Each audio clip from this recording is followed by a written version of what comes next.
Sunday morning talk shows in the US were full of conversations around whether Joe Biden should step down over his failing memory. The president's chaotic press conference, trying to counter a special prosecutor's damning description of his mental capacity, has now made this once sensitive topic a mainstream talking point. Our Washington correspondent Annalise Nielsen explains.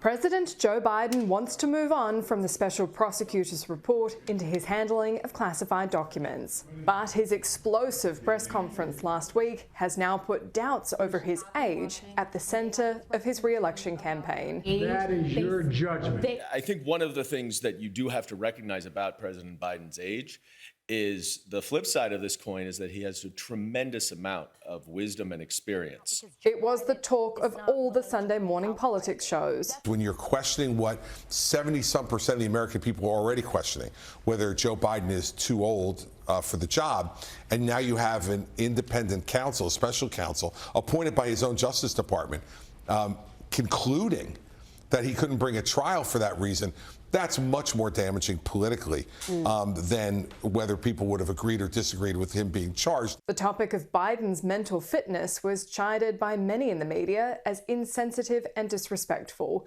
But because of this report, it's now gone mainstream. Look, I'm a Biden supporter. I slept like a baby last night. I woke up every 2 hours crying and went to bed. This is terrible for Democrats, and anybody with a functioning brain knows that. You know, they have their older guy, we have our old guy, and we have, gaffes, and they have their gaffes, and they have their files, and we have, our files. Biden is not going to be charged. He said that's up to them. Look, if he's not going to be charged, that's up to them. But then I should not be charged. This is nothing more than selective persecution of Biden's political opponent, me. And I don't know that it's Biden, because I don't think he knows he's alive. Nikki Haley, the only remaining challenger against Donald Trump, had her own take on the classified document scandal now plaguing both Joe Biden and Donald Trump. That's sheer arrogance of Joe Biden and Donald Trump to think that they can put our security in danger just so that they can have a bragging point. Donald Trump is still leading Nikki Haley in polling for the primaries, including in her home state of South Carolina, where he made this provocative statement about walking away from NATO if he's elected. So I said, you didn't pay? You're delinquent? He said, yes, let's say that happened. No, I would not protect you. In fact, I would encourage them to do whatever the hell they want. You got to pay. You got to pay your bills.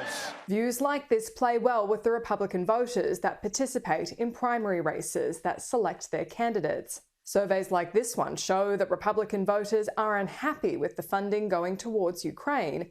More than 2/3 say it's too much. Trump supporters say it's all a bit of bluster. And that's not how I view that statement. I mean, he was talking about a story that he talked about happened in the past. By the way, Donald Trump was president, and he didn't pull us out of NATO. In fact, American troops were stationed throughout Europe as they are today. They were then as well. It should theoretically be too late for anyone to enter the race to become a presidential candidate.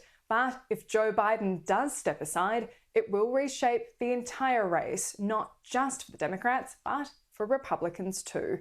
Annalise Nielsen, Sky News, Washington, DC.